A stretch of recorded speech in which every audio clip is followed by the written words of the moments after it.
calcaires ou des calcaires un peu. Ou des qu'on appelle les gisements de type Carlin. C'est des gisements qui ont été bien caractérisés dans l'ouest des États-Unis, principalement au Nevada. Puis ils ont des assemblages minéralogiques qui suggèrent une origine épithermale. Donc à or, arsenic, antimoine, mercure, c'est des assemblages minéralogiques qui rappellent certains gisements épithermaux que vous avez vus pour l'ATP puis au dernier cours. C'est la principale réserve aurifère des États-Unis. C'est des gisements qui sont assez monstrueux, même par rapport à ce qu'on voit ici en Abitibi ou au Canada.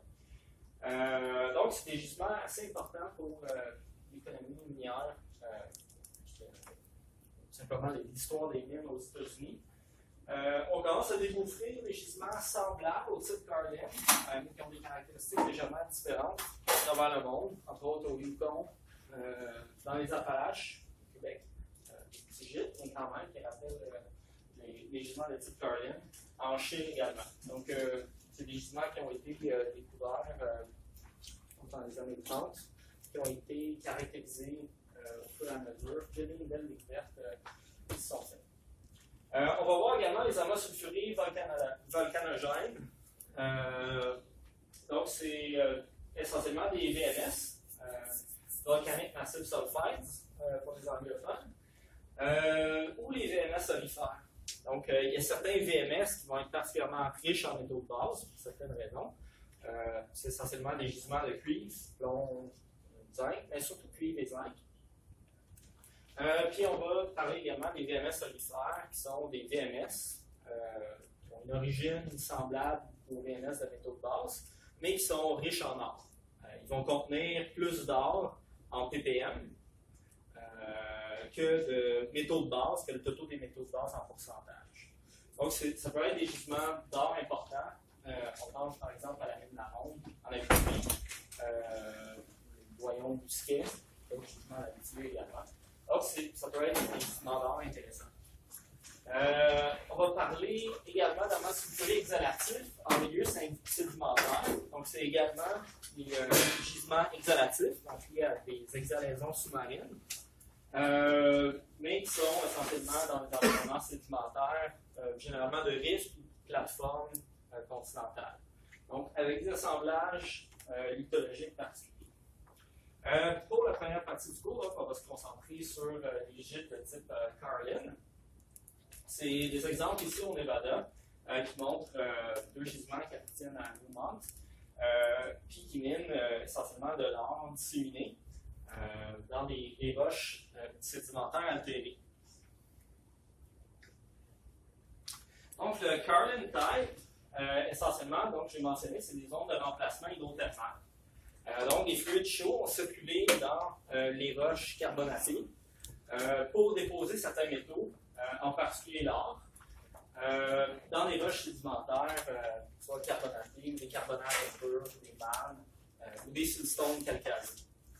Des carbonates impurs. Carlin, en fait, c'est le nom qui est donné à ce type de gisement-là. C'est un des premiers gisements, des premiers districts de type Carlin qui ont été découverts, situés au Nevada. Donc, c'est essentiellement basé sur le site de la découverte. Plus importante ressource aurifère des États-Unis, plus de 3300 tonnes d'or, c'est assez considérable. Un gros gisement, par exemple, au Canada, va contenir un peu plus de 300 tonnes d'or. Donc, vous voyez que c'est quand même assez significatif en termes de volume aurifère. Donc, c'est des gisements qui sont, comme j'ai mentionné, maintenant documentés ailleurs dans le monde, mais les caractéristiques, soit des roches hautes, des caractéristiques structurales aussi vont varier d'un site à l'autre. Donc, il n'y a pas nécessairement une morphologie ou une typologie vraiment qu'on peut étendre à plusieurs contextes géologiques à travers le monde. C'est des gisements assez particuliers qu'on trouve dans un district ou l'autre. C'est des gisements épigénétiques, donc qui sont postérieurs à la formation des roches, à la lixification des roches. L'or est généralement invisible, submicronique dans la pyrite et l'arsénopyrite. Donc, c'est des gîtes qui vont contenir très peu de sulfure. Les sulfures vont être disséminés. Si vous regardez les roches, on en a pour le TP, les roches, en fait, sont simplement noirs, durs. Généralement, ils vont contenir un peu de carbone. Puis en fait, c'est un minerai qui peut être à moyenne ou comme à haute teneur. C'est difficile d'évaluer la teneur en fonction simplement de l'évaluation visuelle d'un échantillon, parce que les sulfures sont extrêmement fins et sont à peine visibles à l'œil nu. Donc, c'est des gisements qui vont avoir des sulfures et de l'or extrêmement fins. Puis très souvent, l'or, en fait, va être dans la formule chimique de la ferrite ou de l'arsénopyrite. Puis c'est ce qu'on appelle de l'or réfractaire. Donc, c'est de l'or qu'on ne peut pas nécessairement séparer simplement en broyant la roche. Donc, on va avoir besoin d'équipements particuliers à haute pression, haute température pour séparer l'or de la ferrite ou de l'arsénopyrite. Donc, c'est des gisements particuliers au niveau des caractéristiques des minéralisations, aussi au niveau de la distribution de l'or au sein des minéraux et au sein du gisement. Donc, c'est des gîtes qui sont formés suite à la dissolution des roches carbonatées réactives. Donc, on peut augmenter la porosité des roches au fur et à mesure qu'on altère les roches encaissantes. On va avoir une sulfurisation, une pellitisation des roches avec des sulfures très peu abondantes.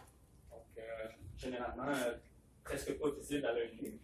Association avec la matière carbonée organique amorphe. Donc, très souvent, les roches altérées vont avoir un aspect un peu terreux, noirâtre, un peu comme du charbon.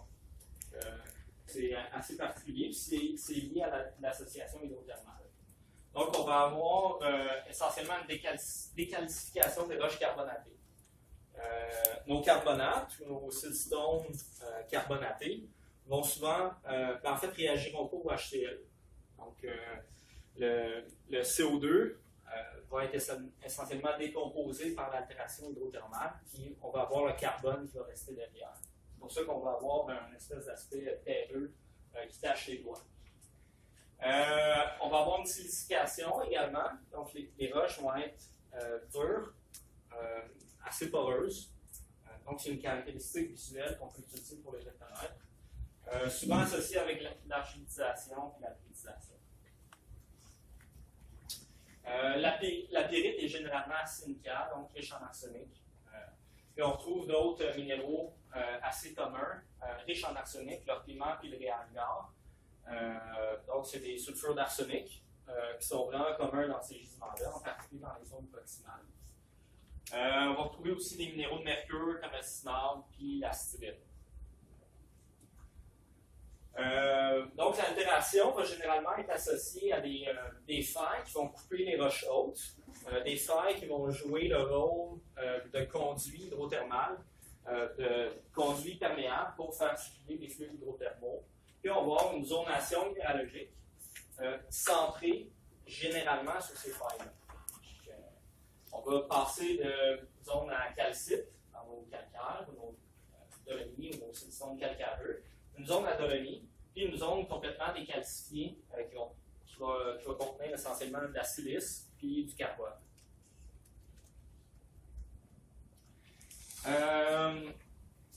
Si vous lisez la littérature, vous allez assister à des conférences qui traitent des gisements de type Carlin. Vous allez souvent entendre parler de trend. Le Carlin Trend, Alligator Trend, Battle Mountain Trend, Getchell Trend. C'est toutes des trends, donc des tendances linéaires, des linéaments qui sont marqués par des gisements ou des gîtes de type Carlin. C'est un des premiers. En fait, quand chaque fois que vous visitez un district aurifère ou un district minéralisé, ou vous lisez des rapports de prospecteurs, on parle toujours de trend minéralisé. Donc, on essaie d'avoir un prospect minéralisé ou un gisement en ligne avec un gisement ou une mine qui est déjà connue. Puis on essaie de faire la promotion en disant qu'on est dans la même ligne, donc on a vraiment les chances d'avoir quelque chose d'intéressant. Mais dans le district de Carlin, au Nevada, on voit effectivement des alignements de gîtes minéraux et de mines qui sont essentiellement caractérisés par des gîtes avec des caractéristiques très très semblables qui obéissent au gisement de type Carlin. Il y en a plusieurs différents. Ici, vous regardez la carte, c'est un relevé topographique ici en arrière-plan. Vous pouvez voir que la plupart des trends minéralisés ne sont pas nécessairement alignés sur des structures superficielles. Ça, c'est une autre caractéristique particulière. Donc, ça a amené certains géologues à proposer qu'il y a des structures profondes, des intrusions en profondeur, qui ont permis de minéraliser des roches superficielles. Donc, probablement qu'on a des métallothèques en profondeur qui ont permis la minéralisation des roches superficielles. Donc, c'est un élément qui est particulier au gisement de type Carnot. La morphologie va varier, mais généralement, on va avoir une zone discordante qui est associée à la présence d'une faille, qui n'est pas toujours évidente lorsqu'un gisement est caractérisé, mais on peut avoir essentiellement des zones minéralisées qui vont être parallèles à des failles, donc encaissées dans des zones de faille, des zones de forte perméabilité, puis avoir des zones de remplacement plus ou moins stratoïdes qui vont être contrôlées par la géométrie des strates environnantes. Donc, ici, c'est une coupe longitudinale du Carlin Trend qui fait un peu plus d'une dizaine de kilomètres. C'est presque une vingtaine de kilomètres, en fait, puis qui montre la distribution des zones minéralisées le long du trend. Donc, vous pouvez voir les différentes zones stratoïdes contrôlées, entre autres, par la stratification, la composition des différentes couches. Donc, il va y avoir certaines couches qui vont être préférablement remplacées par des fluides hydrothermaux. Il y a un fait intéressant à noter également. Vous pouvez voir qu'il y a un chevauchement ici qui ramène des roches. Donc, c'est un chevauchement qui ramène des roches plus profondes par-dessus la séquence dévonienne. Donc, c'est des roches ordoviciennes qui sont dans le toit. Donc, on ramène la stratigraphie plus profonde par-dessus des roches siluriennes, dévoniennes, dans le mur du chevauchement. En fait, si vous remarquez les lithologies, dans les roches ordoviciennes qui sont dans le toit du chevauchement, on a des siltstones, des scherps, des limy siltstones, c'est essentiellement des siltstones calcaireux. Puis dans le mur, on va avoir des grès, des siltstones, des dolomies, des calcaires. Donc, vous pouvez voir qu'essentiellement, dans le toit, on a des siltstones, des scherps, des roches à grains fins qui sont relativement imperméables par rapport aux calcaires, aux grès et aux siltstones. Donc, le chevauchement qui est situé ici a probablement joué un rôle important pour emprisonner les fluides hydrothermaux dans la séquence stratigraphique qui était sous-jacente. En anglais, on va appeler ça un cap rock, un horizon imperméable qui permet justement de capter les fluides hydrothermaux dans une certaine partie de la stratigraphie. D'ailleurs, à l'échelle du Carlin Trend puis du Nevada en général, ce chevauchement-là, le Robert Mountain Trust, limite deux domaines minéralisés. Un qui est minéralisé dans le mur, puis l'autre qui est, en fait, pas deux domaines minéralisés, mais deux domaines du coup. Un qui est minéralisé dans le mur du chevauchement, puis un autre qui est à peu près stérile dans le toit du chevauchement. Donc, ça a l'air d'être un élément important pour le contrôle des zones minéralisées de type Carlin.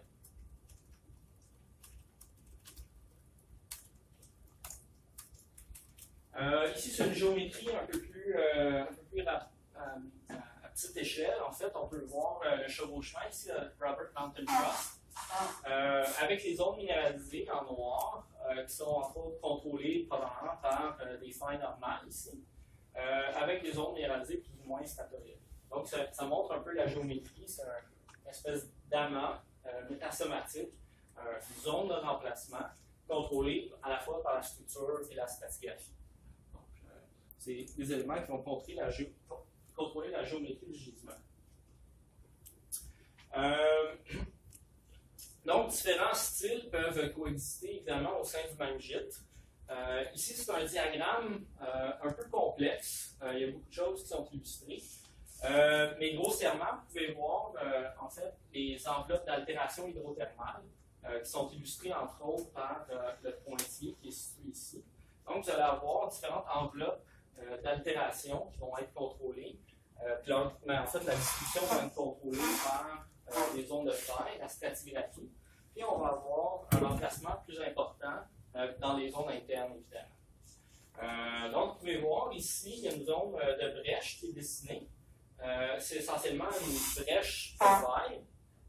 Donc, c'est des failles qui sont essentiellement fragiles, souvent cimentées par de la silice. Dans ce cas-ci, on a ce qu'on appelle des jastéroïdes. Donc, c'est la roche qui est grisâtre sur la section. C'est une roche qui est essentiellement constituée de silice rougeâtre. Donc, c'est une espèce de cherte rougeâtre hydrothermale qui est liée à la circulation de fluide dans une brèche, une roche fracturée. Donc, on va trouver ces jastéroïdes-là souvent dans les zones les plus proximales des gîtes ou des zones minéralisées, alors que les zones de remplacement siliceuses sont souvent distribuées à proximité là, de ces jastéroïdes.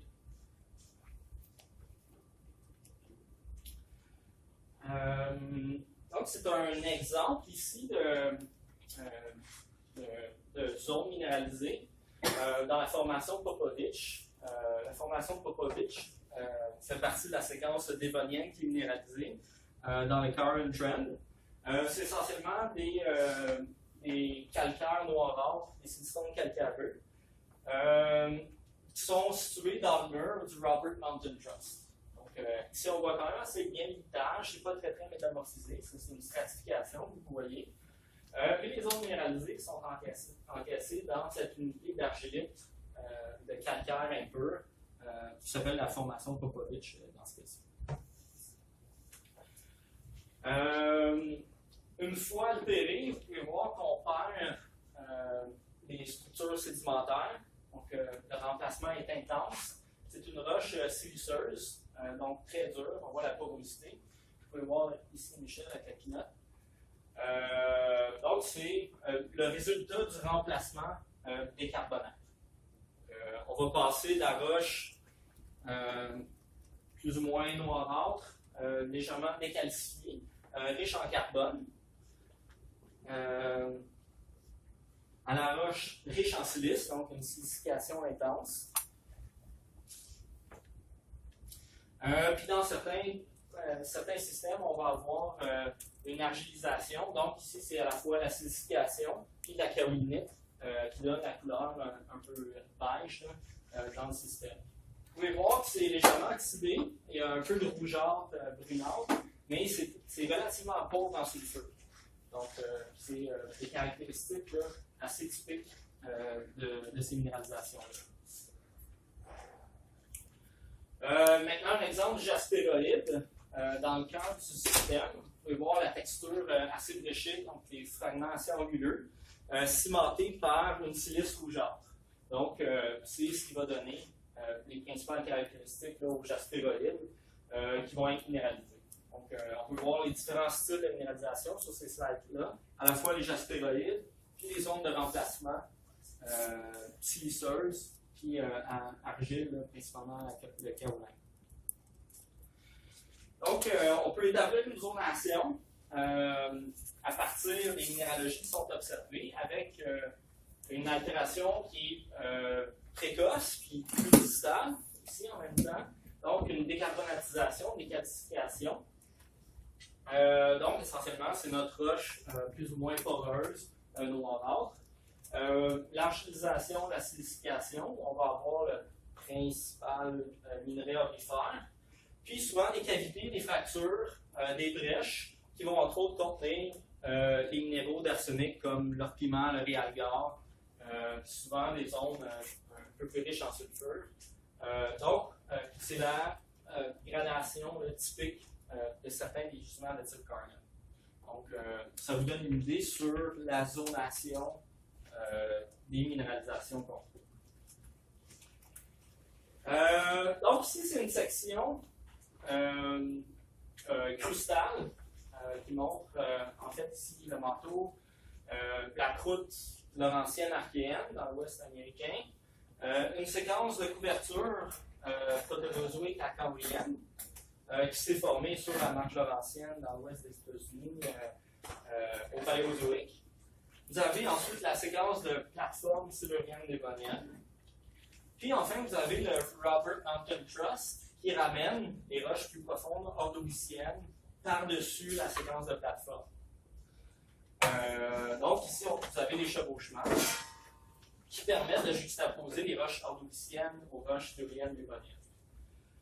Ce qui a été proposé, en fait, c'est que dans l'Ouest américain, il y a une importante phase d'extension post-orogénique. Peut-être que vous avez déjà entendu parler de la province de Basin and Range. Ceux qui ont lu en particulier dessus, vous allez m'entendre plus parler. J'en ai parlé un peu dans le structural. En pétrométamorphique. Pétrométamorphique, peut-être, oui. Puis en géologie historique, vous allez parler du Basin and Range également. C'est une phase d'extension post-orogénique qui caractérise l'Ouest américain, puis qui segmente la côte continentale de façon assez spectaculaire. En fait, je peux revenir sur la slide. Ici, c'est encore le Nevada. Puis chacune de ces crêtes-là, en fait, est associée à des structures superficielles, généralement des failles, en fait, c'est essentiellement des failles normales, qui permettent de former un relief en basin and range, qui donne la morphologie, la géomorphologie caractéristique de cette partie-là de l'Ouest américain dans la province du Basin and Range.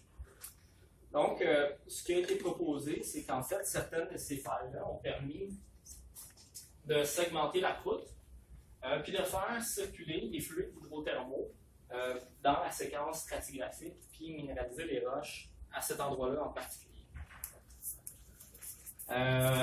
L'origine des fluides est toujours débattue. L'âge de la minéralisation aussi a été débattu pendant longtemps, parce que c'est extrêmement difficile de dater ces roches-là. Ce style de minéralisation.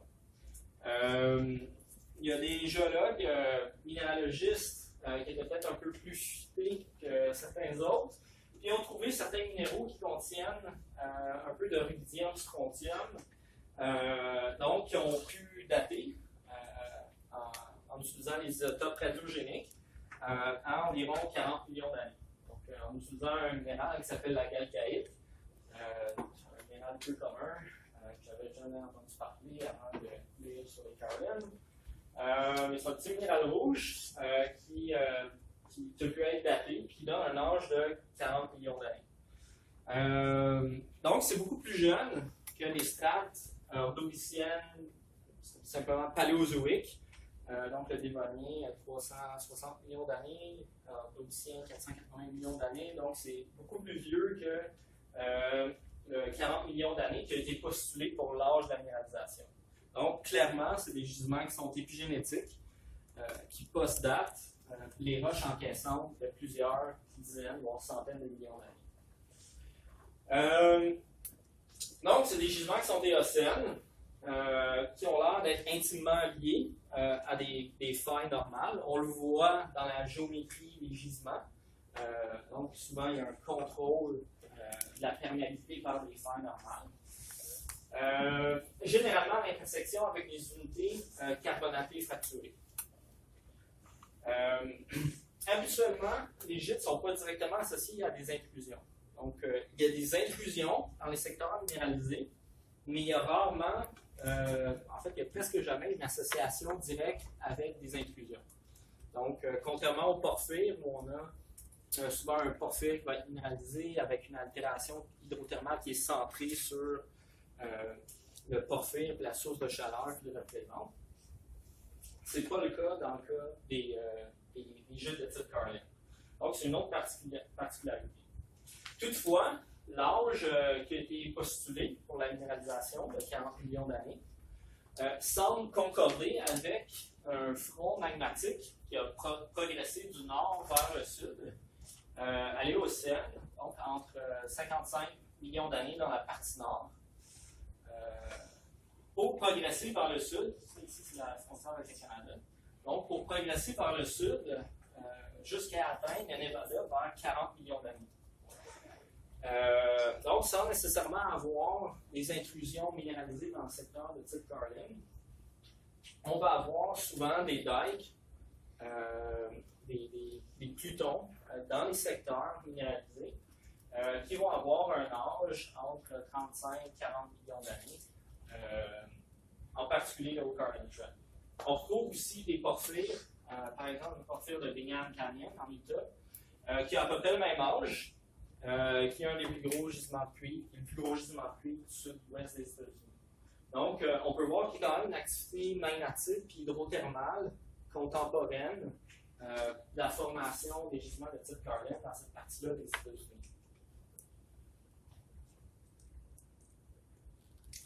Quand on regarde aussi les cartes aéromagnétiques, ici, il y a pas mal de choses sur le graphique, là, mais en arrière-plan, on ne voit pas très bien, là, mais il y a différents sites minéralisés qui sont orientés plus ou moins nord-nord-ouest, sud-sud-est, qui correspondent au Carlin Trend. Donc, en profondeur, on peut voir des anomalies magnétiques.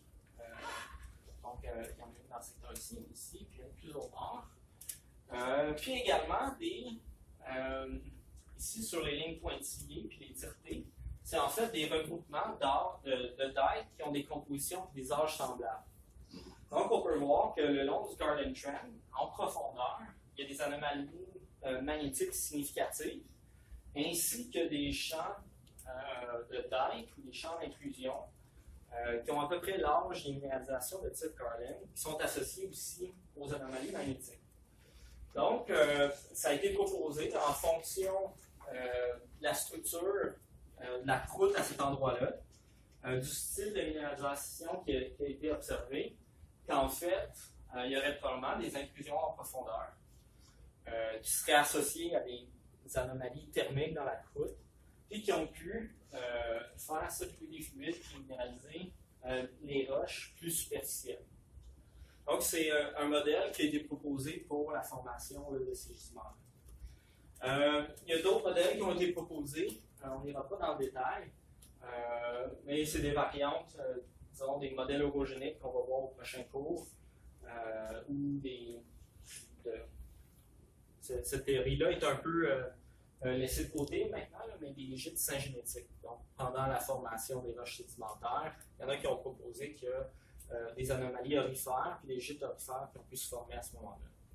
Mais en fonction de l'ensemble des observations, de la structure de la croûte, de l'âge des gîtes ou des minéraux qui ont été datés, le modèle, en fait, qui est généralement admis ou qui est le plus utilisé dans la littérature, c'est celui-ci, avec des intrusions en profondeur qui permettent de minéraliser les roches superficielles. Donc, c'était l'introduction au gîte de type Carlin que je vais vous faire.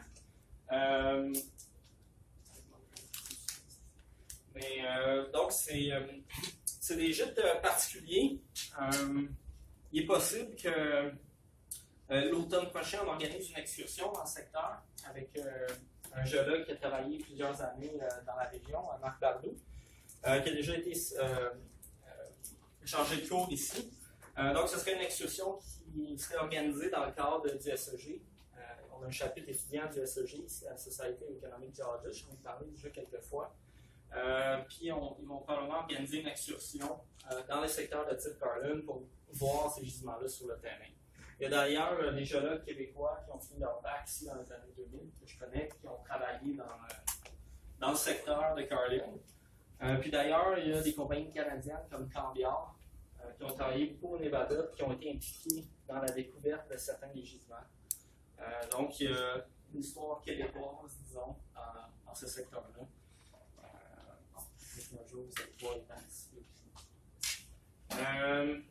On va passer maintenant à des gîtes un peu différents. Donc, dans la première partie du cours, je parle du cours en général, du cours de gîte métallifère, on a vu essentiellement des minéralisations au départ qui étaient orthomagmatiques, donc liées à la formation d'un magma, la cristallisation et la différenciation d'un magma.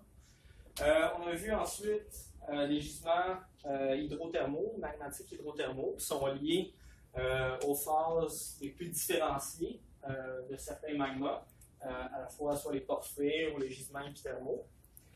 Les gisements de type Carlin pourraient probablement être inclus avec cette famille de minéralisation-là. Mais maintenant, on va passer vraiment à des gisements différents. Pour le reste de la session, c'est soit des gisements hydrothermaux qui sont associés à du volcanisme sous-marin, comme les VMS, les VMS aurifères et les SELEX.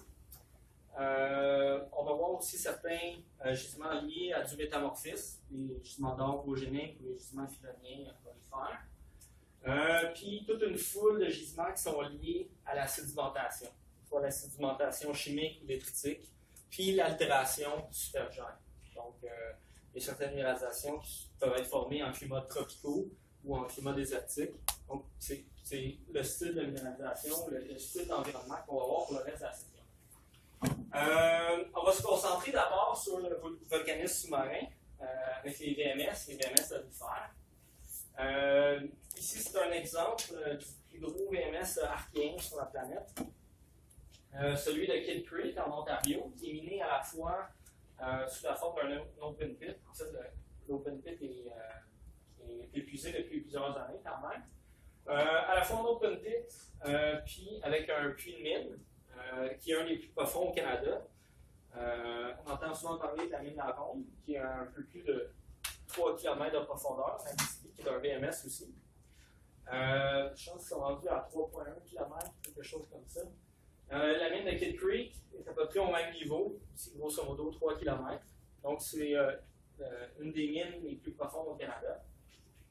Puis ici, c'est un groupe d'étudiants qui est en train d'observer le trou de découverte du gisement de Kidd Creek en Ontario, qui est à peu près à Timmins, pour ceux qui connaissent la région. Il y a toute une histoire de découverte intéressante. J'ai mis un texte ici qui provient du bouquin Mineral Deposits of Canada, qui fait un résumé, une synthèse des VMS. Vous pouvez le lire. C'est grosso modo des caractéristiques qu'on va voir dans le cours. C'est un bon résumé dans un article aussi. Donc, les VMS, on les retrouve sur la planète, généralement dans les ceintures orogéniques. Donc, dans les ceintures orogéniques, on va retrouver des anciens fonds océaniques, que ce soit des ceintures de roches vertes, comme en Abitibi, par exemple, dans les cratons, cratons des esclaves, cratons du supérieur, donc dans le nord Ontario, dans le nord du Québec. Il y a également dans les ceintures orogéniques paléoprotérozoïques, dans le centre du Canada, soit au Manitoba ou dans le nord du Manitoba essentiellement. On en retrouve également dans les Appalaches, dans la région de Sherbrooke, le plus ancien camp minier au Canada, à la fin des années 1800. On minait des VMS, des gisements de cuivre, zinc, pyrite, dans la région de Sherbrooke. Jusqu'à récemment aussi, jusqu'en 1957, on minait du cuivre et du zinc le long de l'autoroute 10, à peu près au niveau de Bolton. Donc, il y avait des shafts de mine, des chevalements miniers à ces endroits-là qui minaient les VMS. Les seules mines actives de type VMS dans les Appalaches se trouvent en fait à Terre-Neuve et au Nouveau-Brunswick, où on retrouve principalement les camps miniers dans les Appalaches présentement au Canada. Donc, les autres VMS qu'on retrouve sur la planète sont distribués principalement dans les ceintures orogéniques, puis dans les cratons archéens ou les chaînes orogéniques paléoprotérozoïques. Donc, on les retrouve sur Terre, dans les roches anciennes, mais on les retrouve également sur les fonds océaniques, là qui se sont formés, en lien avec du volcanisme sous-marin, évidemment. Donc, il y en a toute une foule qui ont été documentées depuis le début des années 80. Essentiellement, la théorie de la tectonique des plaques, vous avez déjà entendu parler, la dérive continentale, la formation des océans, est intimement liée avec l'expansion océanique, les zones d'extension, les zones extensives qui sont au cœur des océans, qui sont matérialisées par les monts sous-marins des rides océaniques. Donc, le long de ces rides océaniques-là, on va trouver différents centres volcaniques qui vont émettre des vapeurs, en fait des fluides riches en soufre et en métaux, qui vont déposer les amas sulfurés volcanogènes récents sur les fonds océaniques. Donc, essentiellement, ces gîtes ou ces minéralisations-là ont été découvertes la plupart du temps par les observations sous-marines avec des sous-marins et des caméras qui ont pu documenter ce qu'on appelle les fameux fumeurs noirs, que vous avez sans doute déjà vus sur des photos ou des vidéos.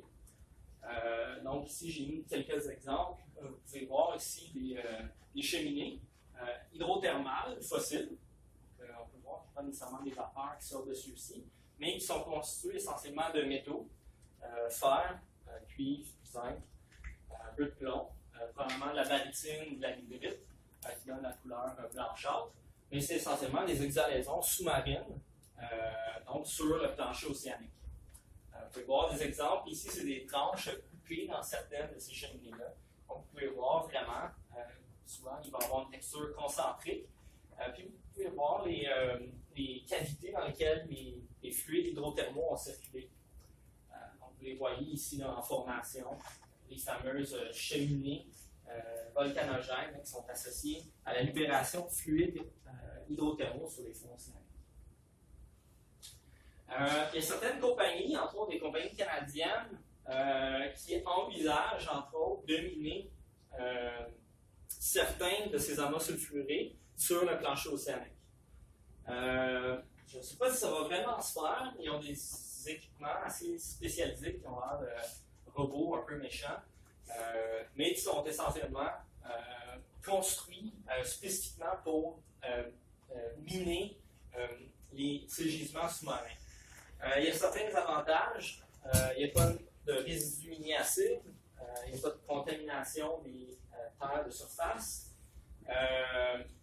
Puis essentiellement, on va miner seulement les minerais à très très haute teneur. Il n'y a pas de déblais de régime minier acide. Donc, on va essentiellement gratter le fond océanique et pomper le minerai jusque dans un bateau. Ouais. Ces robots qui ont l'air méchants sont-ils commandés ou oui, ils sont commandés à partir d'un bateau sur lequel serait installée toute la logistique pour l'utilisation des machines. Je ne sais pas si ça va voir le jour, mais depuis les années 80, il y a des gens qui sérieusement envisagent de développer le projet le plus avancé est situé en Papouasie-Nouvelle-Guinée. La Nouvelle-Guinée ici, donc les îles à l'est de la Papouasie-Nouvelle-Guinée. Sur, je ne sais pas c'est quoi exactement, en 1600 mètres d'eau. Donc une colonne d'eau assez importante.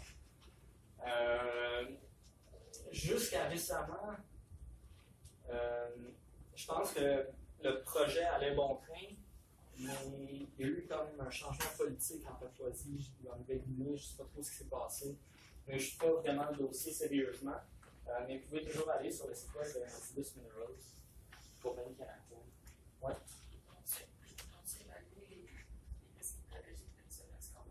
Oui, c'est sûr qu'il y a des risques écologiques. C'est sûr qu'il y a une évaluation, je ne connais pas les détails. Il y a toute une faune aussi qui est associée aux fumeurs noirs. Il y a des organismes qui font la chimiosynthèse, qui vont synthétiser les produits chimiques qui sont en lien aussi avec la température de ces environnements-là, qui vont synthétiser les produits chimiques pour se développer. Donc, il y a toute une vie qui est associée à ces fumeurs noirs-là. C'est sûr que ça va probablement causer de la turbidité, des saletés dans le fond de l'eau. Mais il faut voir, je ne connais pas les détails. Mais je suggère d'aller voir le site web de Nautilus, il doit avoir plus de détails. Mais ça souligne en fait que les sulfures massifs se forment sur les fonds océaniques actuellement. Puis avec l'épuisement des ressources qu'on trouve à la surface, ben, les gens envisagent de miner les fonds océaniques. À la fois pour les VMS, mais aussi d'autres métaux qu'on trouve sur les fonds océaniques. On va voir plus tard pendant la session. Mais avec les terrains qu'on trouve dans le nord du Canada, dans le nord du Québec, qui sont inexplorés, il n'y a vraiment plus d'intérêt à aller explorer dans les terrains qu'on trouve sur Terre que de se complexifier la vie et d'aller explorer les foncières. Mais si vous voulez plus d'informations, vous allez voir. Donc, on retrouve les gisements de type VMS au Canada. On les retrouve un peu partout, mais concentrés quand même dans certaines provinces géologiques. Dans la Cordillère, on retrouve d'anciens fonds océaniques, soit des ophiolites ou des arcs volcaniques qui ont été accrétés au continent laurentien. Les Appalaches, donc je l'ai déjà mentionné les Appalaches, on trouve aussi des ophiolites, des arcs volcaniques, accrétés, préservés, soit au Nouveau-Brunswick, Québec, Terre-Neuve. Il y en a rarement dans la province de Grenville. Dans la province de Grenville, on retrouve essentiellement des gneiss-gris, des granitoïdes, mais aussi il y a quelques petites ceintures de roches vertes qui encaissent des VMS. Il y en a un sur la frontière avec l'Ontario, qui s'appelle Calumet, puis l'autre, Montauban, que vous avez vu au camp de première année. Donc, c'est quand même assez rare. On en retrouve aussi, ils ne sont pas sur la carte. Donc, rarement dans les terrains granuliens. On en retrouve particulièrement en Abitibi, puis dans le nord de l'Ontario. Donc, c'est essentiellement la province du supérieur. On trouve différentes ceintures de roches vertes qui vont encaisser l'essentiel des VMS. Dans la ceinture orogénique transhudsonienne, donc terrain océanique, paléoprotérozoïque, puis dans le craton des esclaves, un craton archéen au territoire du nord-ouest. Donc, c'est les principaux camps miniers, Abitibi, les Appalaches, le Transhudsonien, l'Ouest canadien. Il n'y a pas vraiment de mines pour l'instant dans la région du Nouveau-Québec, mais il y a quand même des VMS. Donc, c'est la distribution des VMS au Canada. C'est des minéralisations. Donc, la plupart des ceintures de roches vertes ou des ophiolites vont contenir très souvent des amas sulfurés qui ne seront pas toujours minéralisés en cuivre, plomb, zinc ou argent. Parfois, ça va simplement être de la pyrite. Mais c'est des gîtes qui sont assez communs dans les terrains sous-marins. On va voir pourquoi. Donc, les principaux gisements au Canada, Brunswick numéro 12, qui est un des gros VMS sur la planète aussi, qui est situé à Bathurst, au Nouveau-Brunswick, un gros district zincifère au Canada. Kidd Creek en Ontario, je l'ai déjà mentionné, c'est dans le nord de l'Ontario. Le gisement de la Ronde en Abitibi, qui est un VMS aurifère. Donc, tout simplement, pour en mentionner quelques-uns, quelques exemples là, qui sont canadiens et québécois. Au niveau international, il y a une province géologique, la ceinture pyriteuse ibérique, qui est vraiment caractéristique. C'est là qu'on retrouve les plus gros amas sulfurés sur la planète. Rio Tinto, Neves Corvo, c'est des amas sulfurés géants qui sont situés en Espagne. Rio Tinto, pour la rivière teintée de rouge. Donc, c'est des gîtes qui ont été développés déjà par les Romains, puis même avant les Romains, qui sont encore minés aujourd'hui. Donc, il y a encore des découvertes qui se font, puis il y a des mines actives encore dans la péninsule ibérique. Donc, c'est vraiment bon à connaître. Windy Craggy, c'est dans l'ouest canadien. C'est un sulfure massif riche en cuivre et en argent. Puis enfin Brunswick, Kidd Creek. La mine Horn se trouve également à Rouyn-Noranda, qui a permis de construire la Abitibi.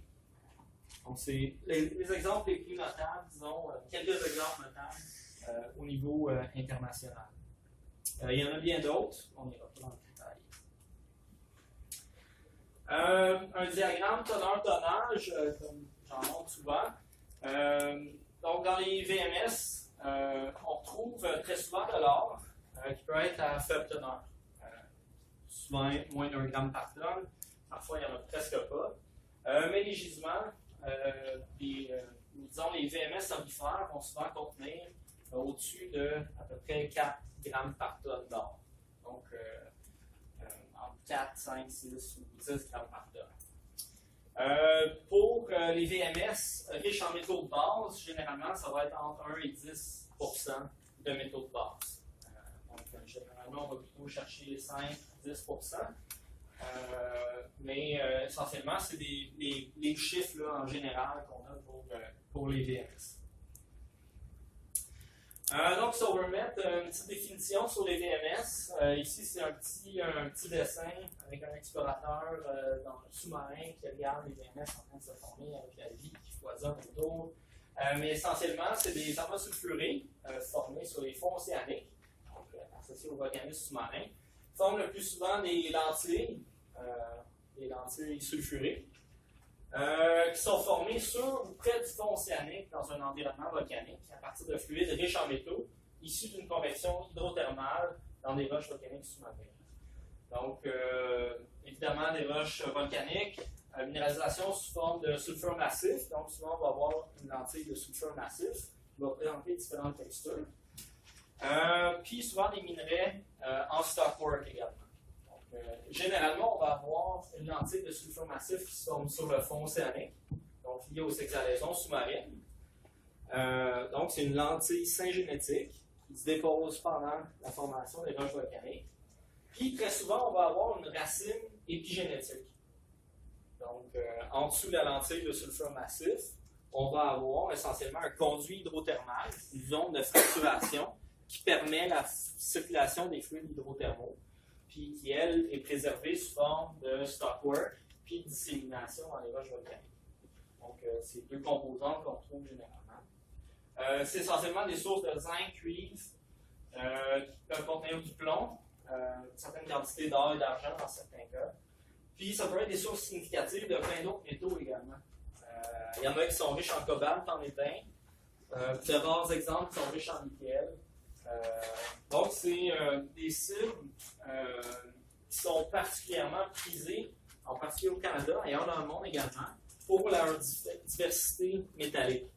Donc, par exemple, si pendant une certaine période, le zinc chute, mais le cuivre demeure stable en termes de valeur, ben c'est avantageux d'avoir un gisement qui est polymétallique. Vous pouvez, par exemple, garder votre minerai dans la mine ou à la surface, votre minerai de zinc, puis exploiter votre minerai de cuivre pendant que le cuivre vaut plus cher, puis vendre votre cuivre. Quand le zinc remonte, vous pouvez miner vos zones à zinc ou vendre votre zinc sur le marché international, ce qui permet en fait de garder une certaine valeur sur votre gisement polymétallique. Donc, c'est des cibles qui sont particulièrement intéressantes pour des raisons économiques. Si on regarde maintenant l'anatomie idéalisée d'un gisement de sulfure massif, donc ici c'est un diagramme assez simplifié. Vous avez un socle volcanique, donc ça peut être des roches volcaniques massives ou felsiques et ou felsiques. Vous avez votre racine épigénétique, donc le conduit hydrothermal avec une zone de fracturation qui va généralement être ceinturée par une pipe d'altération hydrothermale. Donc, on va avoir une minéralogie qui va varier en fonction de la proximité de la source de fluide, donc en fonction de sa composition et de la température. On va voir ces détails-là par la suite. Donc, on va avoir essentiellement des brèches et des stockwork dans la racine épigénétique, puis la lentille de sulfure massif, syngénétique, qui va se former sur le fond océanique, avec nos fameux fumants noirs. Vous pouvez imaginer aussi que c'est un environnement assez dynamique. Donc, sur le fond océanique, les cheminées vont se former. Elles vont former des constructions qui peuvent atteindre plusieurs mètres, voire des dizaines de mètres. Elles vont s'effondrer, se bréchifier, former des talus. Donc, c'est un environnement assez dynamique là, sur le fond océanique. Ouais. Ça rapporte et ça vient manipuler du manteau. Comment ils concentrent des métaux comme ça dans le manteau? Genre, pour que ce soit juste ces métaux-là qui sont dans les fumants. Bien, on va voir un peu plus de détails par la suite, mais essentiellement, le fond océanique est fracturé. Hein. Si vous regardez, vous pouvez trouver des photos sur Google avec le fond océanique fracturé avec des. Il y a une certaine porosité qui est induite par l'extension sur le fond océanique. L'eau est relativement froide, hein, sur 3-4 degrés. Et sous pression également. Donc, il faut penser qu'il y a 5 km d'eau. L'eau sous pression sur le fond océanique. L'eau va circuler dans les fractures, se réchauffer. Les roches mafiques, par exemple, si on prend un fond océanique d'ophiolite, les roches mafiques, les pyroxènes, les amphiboles contiennent un tout petit peu de cuivre dans leur structure. Les eaux vont circuler dans le fond océanique, se réchauffer, puis lessiver certains métaux. Donc, ils vont être chargés en métaux, puis lorsqu'ils arrivent sur le fond océanique, il y a un choc thermique, il y a une précipitation des métaux. Il y a probablement, dans certains cas, une source magmatique. Ça a été inféré d'ailleurs pour l'or, les gîtes d'or et d'argent dans les sulfures massifs, puis certains autres métaux, comme le mercure, qui sont peut-être enracinés dans une intrusion. Mais essentiellement, le cuivre, c'est postulé que l'essentiel du cuivre, du zinc et du plomb provient de l'altération des roches sous-marines. Donc, c'est ça pour le diagramme qui est ici. Donc, c'est un diagramme qui est idéalisé. Vous pouvez voir aussi l'échelle qui n'est pas très très grande, hein? Une centaine de mètres, voire 200 mètres. Donc, c'est des gisements, c'est des cibles minéralisées qui sont relativement petites, mais qui peuvent contenir à la fois une lentille sulfurée et une racine en profondeur. On va voir qu'ils vont contenir également des concentrations en métaux différentes. Donc, on va avoir des métaux généralement différents. Il y a un fractionnement des métaux au sein du système. Donc, c'est des cibles relativement petites pour des explorateurs miniers. Les sulfures massifs sont classifiés, entre autres, en fonction de leur contenu métal. Donc, on va avoir une minéralogie généralement qui va contenir du cuivre, du plomb et du zinc, les principaux métaux de base. Le cuivre, principalement, sous forme de chalcopyrite, ça va être le sulfure de cuivre dominant.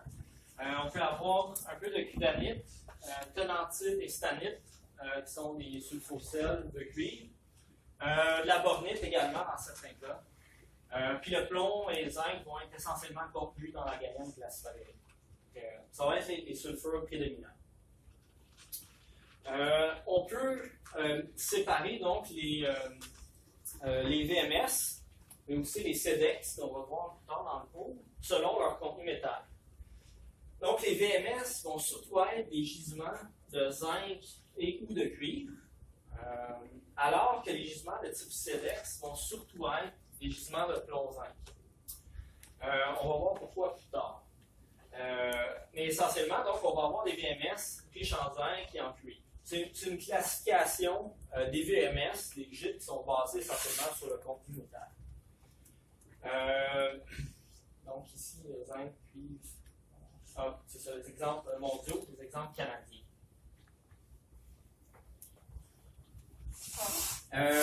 Encore une fois, en se basant sur le contenu métal, on peut diviser les VMS en VMS olifères puis les VMS de métaux de base.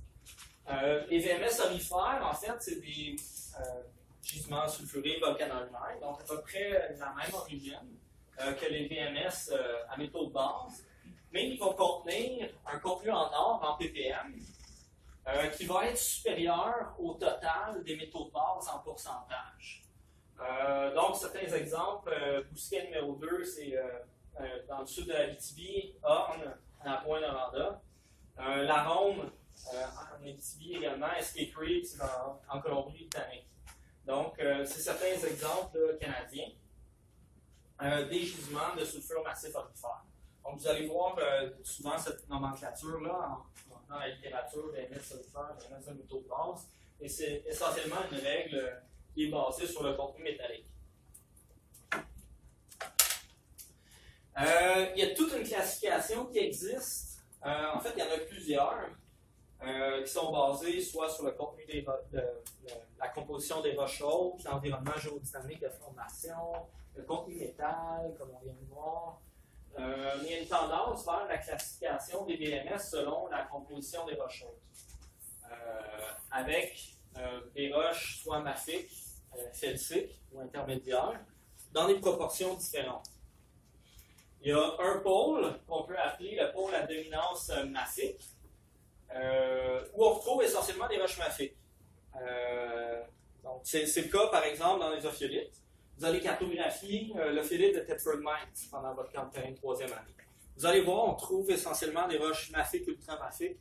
Les roches felsiques présentent une proportion vraiment mineure de la séquence stratigraphique. Donc, essentiellement, ça va être dans des roches mafiques. Et on va retrouver essentiellement des VMS qui sont particulièrement riches en cuivre, en raison de la composition mafique. C'est composé dans ce bol péroxyde, donc on lessive le cuivre de ces minéraux-là pour le déposer dans des endroits spécifiques. C'est essentiellement encaissé dans des roches volcaniques, donc mafiques, un contexte généralement phyolitique. Puis c'est ce qu'on va appeler le type Chypre. Vous allez voir ça aussi dans la littérature, soit dominance mafique ou type Chypre. Chypre, c'est une île en Méditerranée où on retrouve des ophiolites très bien préservés. Puis il y a des gisements de sulfure massif qui ont été minés par les Romains, puis jusqu'à récemment, sur l'île de Chypre, là, puis c'est caractéristique, on appelle ça les types Chypre. On va avoir également le type bimodal, donc où on va avoir des roches mafiques en association avec des lobes de roches volcaniques felsiques. Très souvent, ça va être des brèches. Donc ici, lobe hyaloclastite. Une hyaloclastite, c'est une roche qui est bréchifiée par l'eau. Donc, très souvent, on va avoir des brèches pyroclastiques ou des brèches hyaloclastiques qui représentent des faciès très proximaux qui sont associés à des lobes volcaniques. Donc, ça peut être des endroits favorables où on va avoir des températures élevées, puis des zones de décharge hydrothermale. Donc, c'est des environnements où on va avoir une prédominance mafique, mais on va quand même avoir des roches felsiques en association avec les VMS. C'est ce qu'on va appeler le type bimodal à dominance mafique. Okay? Puis le type Noranda, donc les gisements types qu'on trouve dans la région de Rouyn-Noranda, vont correspondre à ce type bimodal à dominance mafique. Donc, ça va être des types qui sont particulièrement riches en cuivre, mais qui peuvent contenir un peu d'or puis d'autres métaux de base. Oui, riches en cuivre. Ouais. Cuivre, ils vont contenir. Il y en a qui sont particulièrement riches en cuivre, mais ils contiennent également des bonnes teneurs en zinc. Ouais, si on regarde la teneur moyenne ici, pour les exemples canadiens, 5% zinc. C'est des gisements de métaux de base, cuivre contre zinc.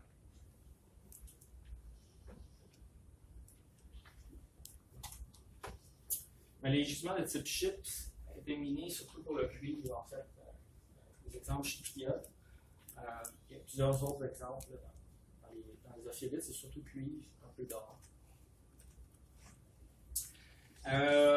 Donc, on va avoir ceux qui sont à dominance felsique, les bimodales à dominance felsique, qui sont formés franchement dans des arcs volcaniques, un peu plus en fait des roches qui sont plus matures que les ophiolites. Donc, on commence à former des arcs volcaniques. En association avec des complexes felsiques, souvent des dômes de rhyolite. Donc, c'est des roches principalement felsiques. Donc, ils peuvent avoir des roches, des minéralisations avec des teneurs en or quand même assez élevées. Donc, on peut voir ici 2-3 grammes par tonne d'or. Donc, prédominance felsique. Ensuite, on va avoir un autre type. En fait, c'est les VMS qui vont avoir des caractéristiques de certains gisements épithermaux. On va voir certains des détails là, pour les VMS et épithermaux. Mais très souvent, ça va être les fameux VMS orifères. Donc, on a vu qu'il y avait les VMS de métaux de base qui sont principalement le pôle mafique et bimodal. Mais dans le type hybride VMS épithermal, on va surtout avoir des roches felsiques. Puis très souvent, on va avoir des assemblages métalliques, donc avec présence d'un peu de mercure, antimoine, arsenic. Très souvent, une altération argilique, donc une argilisation des roches, qui sont les caractéristiques qu'on trouve dans les gisements épithermaux.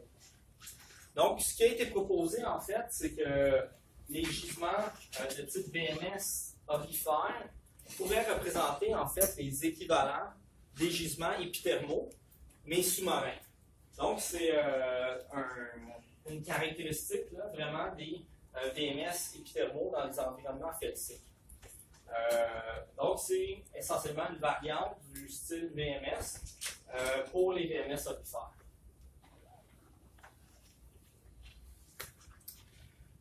Puis en fait, on retrouve un pôle dans les roches sédimentaires qu'on appelle le type Bechy, qui est essentiellement encaissé sur des roches marines profondes, généralement des shales, des argilites, qui vont contenir très souvent des coulées basaltiques. Donc, on a l'extrême pôle mafique, les environnements bimodaux, donc qui vont contenir des roches mafiques et felsiques.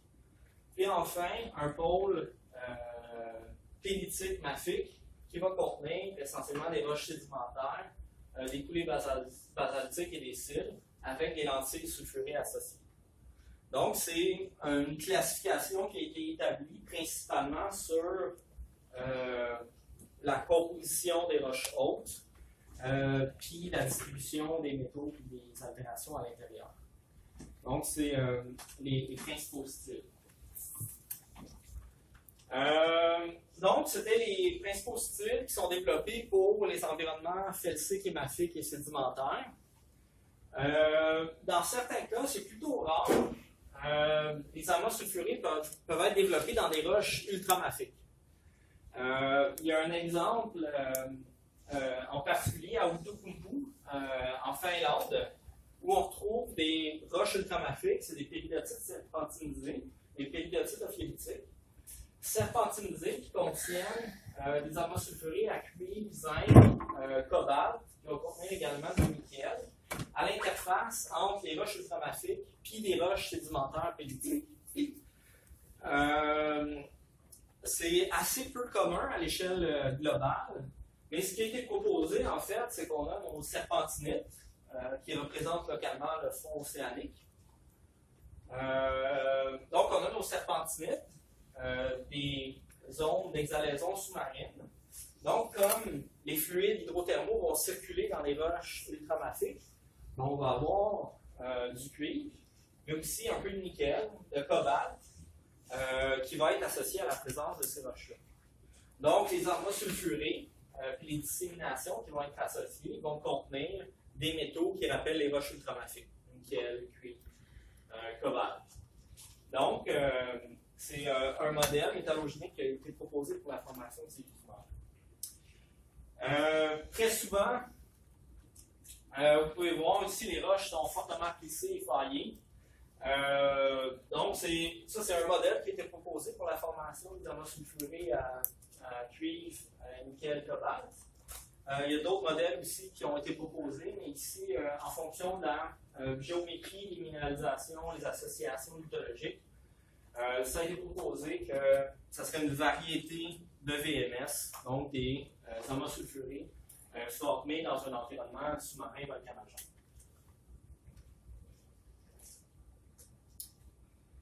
On va peut-être faire une petite pause tout de suite.